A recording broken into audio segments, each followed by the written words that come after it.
Boa tarde, meu nome é Marco Antônio e hoje nós vamos apresentar o nosso último trabalho da disciplina de estrutura de dados 3. Esse consiste basicamente na manipulação da estrutura de dados, que é um grafo, no qual o grafo utilizado será uma lista de adjacências, que é basicamente um array list, composto por listas encadeadas, e cada lista, cada aresta, ela vai possuir o nome do usuário, a data que ele começou a seguir, a data final e o grau de amizade dele. Nós temos a estrutura de aresta, o vértice, o grafo propriamente dito, e as funcionalidades de manipulação de grafo, que é a sua criação, a liberação, a busca no vértice, inserção ordenada, a criação das arestas e a conversão do índice para um nome. Na nossa funcionalidade 11, nós possuímos basicamente a montagem do grafo original em si, aí nós temos a impressão dele, e também nós fizemos uma função que escreve o gráfico completamente em um arquivo texto para fazer a comparação com os dados do run codes, já que a gente não conseguia ver a saída. Né? Mas a função principal da funcionalidade 11 é basicamente a montagem do gráfico, no qual a gente vai fazer o parsing em todos os arquivos pessoa, índice e segue, para pegar os relacionamentos entre as pessoas e criar o nosso gráfico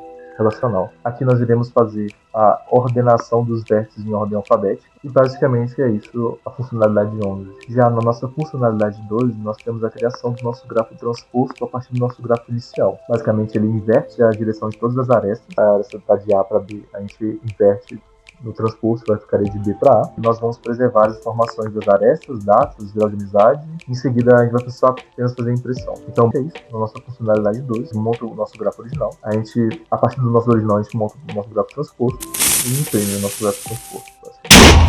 Bom dia, eu sou o Matheus e aqui eu vou explicar as últimas duas funcionalidades do nosso código A13 e A14. A ideia da funcionalidade 13 é que você tem que printar todos os menores caminhos entre uma celebridade e os outros vértices. Ela foi feita da seguinte forma: dentro dessa funcionalidade de menores caminhos, a gente monta o grafo original e depois pega o grafo transposto. Porque pegando o grafo transposto eu posso rodar uma BFS, que foi a nossa escolha aqui, começando da celebridade, ao invés de ter que ficar toda hora mudando o target da minha BFS, né? E aí aqui a ideia é que dentro desse vetor de antecessores eu ter as arestas que formam o caminho até um determinado vértice. Então cada posição desse vetor vai ter a aresta que liga aquele vértice com o caminho dele até a celebridade. E aí aqui dentro dessa função de BFS, a gente implementou um BFS padrão, usando aqui o C++ para não ter que implementar tudo em C de novo. E aqui ele roda padrãozinho da BFS, cada dentro da fila, e vai salvando o vetor de antecessores a aresta que ele percorreu. Pegar o vetor de antecessores, preencher qual que foi a aresta usada, chama recursivamente no próximo antecessor dele, né? E aí, no caso, como o grafo é transposto, as coisas são ao contrário do que deveriam ser, né? Para a aresta ficar correta. E no final das contas, essa função é rodada para todos os vértices do grafo, e assim a gente tem todos os menores caminhos.